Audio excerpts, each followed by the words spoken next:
everybody. My name's Hannah. I'm a meteorologist with the flood warning branch. I'm going to start talking about the Monsoon Science, the background behind that, and then we'll talk a little bit more about this outlook. So to get started, if you haven't heard it before, you probably have 1,000 times, and if you haven't, then you will now. A monsoon is not a thunderstorm.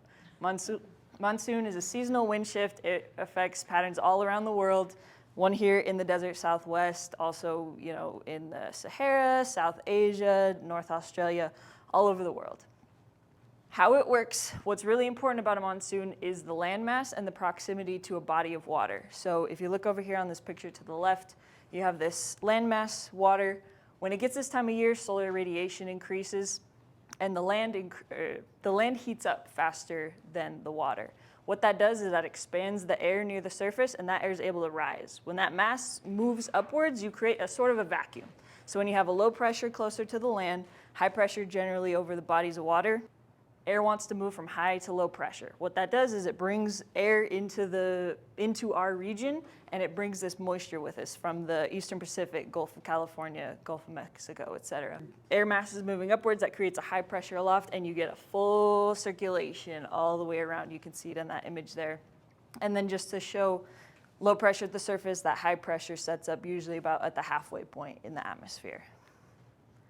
So these are our general steering winds, October through June. This is dry air. It's coming from the north, northwest. It's continental, but that switches during monsoon season, so this July to September. When that high pressure at the midpoint in the atmosphere sets up, it creates a flow that then taps into these moisture sources that are in the south. So we'll watch that go. You see it starting to circulate, and that's what can create thunderstorms. They typically start off in the high terrain, but as they develop and as they dissipate, they send out those little blue lines there. They're called outflow boundaries. They kind of act as mini cold fronts, and when they collide, you get storms in the Central Valley, just like that. Idealized monsoon setup right there. So the significance of monsoon typically runs from June 15th to September 30th. Does that mean that it's going to rain in 4 days? No, that's not the case. Typical onset is the first week in July. July 7th there is on the average. And how we calculate that is in Phoenix. It's the first time where 3 days in a row the dew points are over 55 degrees Fahrenheit. As you can see here, July and August are your heavy hitters when it comes to precipitation, those green bars right there. In that time, June 15th to September, you get about 30 to 40% of your yearly total. That averages to just under 2.5 inches at Sky Harbor and just under 3 inches, more importantly, across the alert network, which spans across Maricopa County and even further out. So I'm going to show you just something of what a typical monsoon environment might look like. So this is U of A, this is in Tucson, but it still definitely applies to us. Most important thing happening right now, you can see this is 5 a.m., the sun is coming up. And like I said, the warming up of that land is essential for thunderstorm development. You're seeing these wispy clouds here. This is probably remnant from, activity the night before. Things are drying out, they're clearing out. These clouds are gonna clear and things are gonna happen. Especially pay attention to these mountain peaks here, because that's where convection, thunderstorm development likes to start first. You can see it if you look in the very far back, you see them towering up, and you see the start here, right on those mountain peaks. Now this moves fast. Right now you're looking at storms that most of them are in the developing stage. Once they get to the mature stage, you're gonna see anvil tops go around the top, and they're gonna spread out just like that. That's when the majority of the rainfall happens, and it happens quick. The mature stage typically on average only lasts about 10 to 20 minutes. Something I want to mention too at this point, like I said, it's the warming of the surface that causes thunderstorms, but those outflow boundaries are essential. So as a storm dies, it sends out winds outward, and when those boundaries can collide, it can initiate more storms, and that's what we're seeing right now. When it's starting to get sundown and you lose that surface heating, you can still have activity happen. And sun's down, and that's done. Last thing I want to talk about are the monsoon hazards. This is essential for us. It's essential to understand monsoon season, what can happen, what to be aware of. First is flooding. One of the most important things, do not drive into a flooded wash. You don't know how deep it is. 6 feet of water can knock you off your feet. A foot of water can float your car away. And even if you don't know, or if you do know how deep the water is, Water is very powerful. It can take away these roadways, it can destroy, and so you might not know what the road looks like or what debris is under there. Second is winds. This happened last monsoon season, 2024, near Paradise Valley. This radar signature shows a downburst. So these are winds flowing away from a dissipating storm. And these are very strong winds. You can see the debris that got torn down there, the trees. It's very strong winds, you need to be aware of it. Dust storms as well. Visibility with dust storms can drop in a second with these storms kicking up things. And the most important of all, the deadliest hazard in all of monsoon season is heat. Can't emphasize it enough. This chart here on the left is the heat index chart. If you look at it, it relates the temperature to the dew point. And you'll see as dew points increase, when you have more moisture in the atmosphere, your body isn't able to evaporate sweat as easily, and so it becomes more dangerous. So temperatures that are at 100, 110 degrees can easily become as dangerous as 115, 116 when you have moisture outside.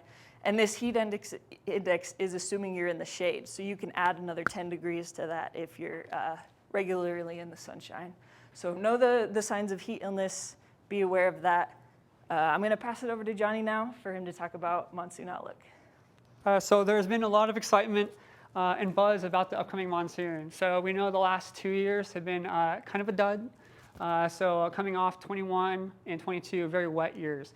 So it's it's just usual to have a monsoon go up and down throughout the years.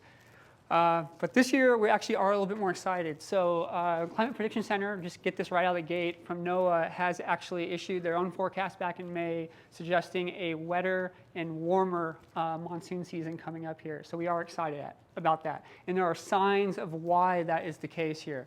So just to point out so you guys can see it, we got a bullseye right over Arizona. That's fantastic to see. And of course, warmer temperatures that go along with that. So this is not unusual. When you have a stronger monsoon like we're anticipating, you're going to have those warmer temperatures too. So what Hannah just talked about on heat safety, that's going to be really important coming up here for this monsoon. So why are we thinking that's actually going to be an active monsoon season? Well, it has a lot to do with what's already happened in the past. So this graphic behind me is showing the precipitation anomaly for the past winter season here. And so the things to point out is Arizona, a lot of spots got no rain over the winter. So when we're looking at December, January, February, nothing. This is important because there's no snowpack on the land. So, and of course, when you have warmer temperatures as well, it's more difficult for snowpack to actually stay on the land afterwards, right? So kind of moving forward, now we're going through March, April, May. Very similar story. A lot of the Rockies, the western U.S., very dry. And that's important when we start looking at the monsoon setup. Hannah already mentioned how you want that differential heating, that strong heating of the landscape to really set up the monsoon. Well, we have that. So all the heating that's happening in June and early July is now going directly into setting up that monsoon circulation instead of melting snow or evaporating wet soils. So there's that feedback that's very interesting. And really this correlation between a dry winter and a more of a wetter summer has been traced back all the way back to the 1800s with the Indian monsoon. So that's a classic thing to look for in a monsoon climate. And we have it this year, which is really exciting. So again, just going along the lines here of this is the temperature anomaly. So warmer, drier winter, potentially leading to a wetter summer. So here we go. This is a satellite graphic showing exactly that. The key thing here is no snowpack. That's the important part. So this was taken about a week ago here.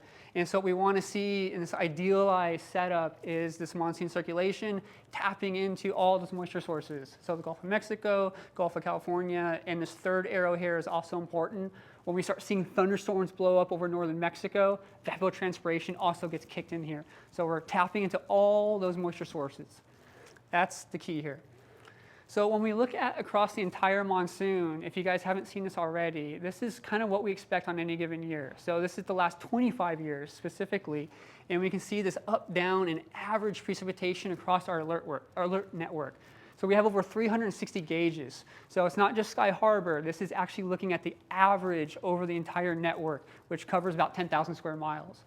So yes, so around 3 inches is our typical average, but there's a lot of up and down when it comes to the monsoon season. But what we're looking for is something above average this year. So that's fantastic, right? So something over the 3-inch mark. And just to emphasize that we can have tremendous amount of variability, and we all remember the infamous 2020, right? So just over ½ an inch, and then recently about 1.5 inches. So variability, but we are hopeful and almost expecting really a higher precipitation total above the average. So that's something to look forward to. So this is something a little bit different in this monsoon outlook than we've done in years past. We're looking more into the monsoon parts, if you will. So you can actually break up the monsoon season into a core monsoon and the transitional period. So right now we want to actually focus more on the July-August period, the core monsoon. What makes the July-August different than the rest of the monsoon is this is when the monsoon circulations mature. This is where we start tapping into more local moistures like the Gulf of California behind me. This is setting the stage to start seeing those daily buildup of thunderstorms that was shown earlier in the animation video. So we expect almost a repeated round of thunderstorms on the mountains and hopefully making it into the lower terrain. So from an outlook perspective though, the Gulf of California is significant. So if you guys, yeah, so you can see that. So this is also called the Sea of Cortez, and what's good about the Gulf of California is its proximity and its warmth. So geographically, it's actually separated from the cooler waters of the East Pacific. So that gives us a natural warm, moist air mass potential that can move up into Arizona. And what we want to look for is when we're tracking sea surface temperatures. So right now, it's almost at that trigger point where we can actually start seeing research has shown tipping over into favor of creating those rounds of thunderstorms for us. So if you look at the rate of sea surface temperature increase, we're probably from today, about 3 weeks from an onset of the monsoon and potential rain. So that puts us in the early July period, which is typical. So that's fantastic to actually see this right now, this data back that up. So if we look at the last 25 years, but just actually look at July, August, you can already see a big difference from if we look at the whole monsoon from June 15th to September 30th. You see a reduction, but still significant amount of rain. So again, a lot of variability, even in a core monsoon period, but we are expecting, again, more than average. So that's fantastic. Another way to look at it, which you guys may have not seen before, is not just focusing on the rain amount, but rain opportunity. One thing that we always want to stress is that the flooding threat is real every monsoon season. It could be very dry or not, but somewhere in our network is going to get flooding. We see it every year. It doesn't matter. We see it every single year. We haven't been skunked when it comes to that. And these numbers back it up. So what you're seeing behind me is looking at the alert network itself on rain day opportunities. And it may be surprising that we average about 75% on any given monsoon. Days between July and August, we see measurable rain in our network. So it may not be raining in the valley, but it's raining somewhere, usually in the mountains. But I just want to point this out that it actually is more active than you might realize when you get out of the Phoenix area. How about the Phoenix area? So this is the interior Phoenix Valley rain day opportunities. So obviously, it's going to be a lot less, right? We don't see as much as the mountains, and that's what this is showing behind us. But again, to emphasize the idea of flooding, we have never seen a monsoon season where we have not had a measurable rain day in the valley. So that is interesting in itself. But for this season, we are expecting more than the average, which is 18 days. So that's actually something to keep in mind here. So the flood threat is very real this coming monsoon season. So as a quick summary for the July-August period, we're already seeing a pretty good evidence setup where that monsoon is going to set up in the Southern Rockies in a favorable spot. We're going to get that moisture transport. We already see that in the Gulf of California even today. And looking at historically at our alert network, this means more than 46 days we might expect on average between July and August of rain day opportunities, more than 18 in the interior Phoenix Valley, and perhaps over 2 inches average in our network. Basically an active monsoon. So moving forward into the transition period, why this is so different than the core monsoon is because at this point, when we look at late August, September, and especially October, the monsoon breaks down. We talk a lot about how the monsoon forms, but how does it end? Well, when we start looking at what Hannah was talking about, how we need that differential heating to get the winds pushing onshore, well, if you look later in the season, the sun is starting to go down, the peak heating is less, and at the same time, the water bodies around us are warming too. There's a lag effect. So basically, your differential heating is a lot less when we start entering the fall season. And additionally, as we move forward in the fall season, we have those Pacific disturbances start rolling in. So generally it becomes more hostile. It's a more hostile environment for the monsoon to stay established. So the caveat to that is with the warmer waters, that becomes more favorable for tropical activity. So the transitional period, our focus really turns away from the daily rounds of thunderstorms to watching the tropics for tropical systems to move into our area, or at least give us moisture. So this type pattern, this type 4 pattern, is a boom or bust pattern. It's something that can be extremely significant to our alert operations. In fact, the last time we had a full activation of our alert operations was during this type of pattern back in 2014. So it doesn't happen every year, but it's something we need to watch for. And so this plot behind me is showing that. It's taking a few seasons in the past and showing the progression of accumulation rainfall in our alert network over time, throughout the entire season. So not just one number, but actually how it adds up over time. And so you see these jumps at the end of the season. So late August, September, this is actually a tropical influence. So it can be very significant. It's hit or miss if we get it, but when we do, it can actually be almost 50% of our entire monsoon. So this is why when we look at outlooks for the monsoon, it's kind of worthwhile to split them into the core monsoon and the transitional period outlook. So what does play a role in the tropical system development potential is El Nino. So if you guys are keeping track of that, we're not in El Nino or La Nina. It's neutral. So we're kind of in the middle ground. When it comes to having those conditions, neutral conditions over the monsoon itself, historically it's kind of, it's a crapshoot when it comes to actually identifying how much rain we may get. If you look on the right plot here, this neutral conditions, we have a huge range in potential range in precipitation. What this means is not a strong signal, but for tropical activity, it is. So what you're seeing behind me now is a nice animation of sea surface temperatures with time. So here we are in the desert Southwest. We got the East Pacific, cooler waters with the current. And then for El Nino purposes, we want to actually look in the environment west of South America. And we can see, yeah, the anomalies are not very strong right now. So this supports the neutral conditions, right? So this will play a role in the Eastern Pacific hurricane season outlook, which I'll show you in just a sec. And then the waters out in the Atlantic and Gulf of Mexico area are very warm. So that's something to pay attention to for us even as well. It's not just the East Pacific. We actually want to pay attention to the Atlantic because that broader monsoon circulation can actually bring those systems into our area. So we got to watch at different parts of the world for rain here. So National Weather Service, NOAA, they actually issue their own separate outlooks as well. So for Eastern Pacific, below average. And this is tied to the idea of neutral conditions and even La Nina developing towards the fall season. So those reduced sea surface temperatures, that's less energy potential for tropical systems. However, if we turn our attention to the Atlantic, above average. So they tend to go back and forth, but we can be impacted by both sides. So this is just something that we'll have to watch out for. It's less clear than the July-August outlook-wise, but we'll be keeping an eye on it. So I'm going to wrap up with this. So what is our outlook on this? Well, again, we're going to have to look at and just watch for tropical activity development in both Pacific and Atlantic basins. But really want to point out, again, emphasize that the monsoon totals can be heavily influenced by these one-off systems that hit just right in our area.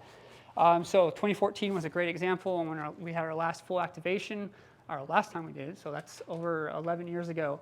But we had a near miss in 2023. So the chart behind me is the track of Hillary, if you remember that system that caused a lot of issues with California to the point where they were showing some scenes of tall timber from the mountains with flash flooding actually being emptied out into the lower deserts.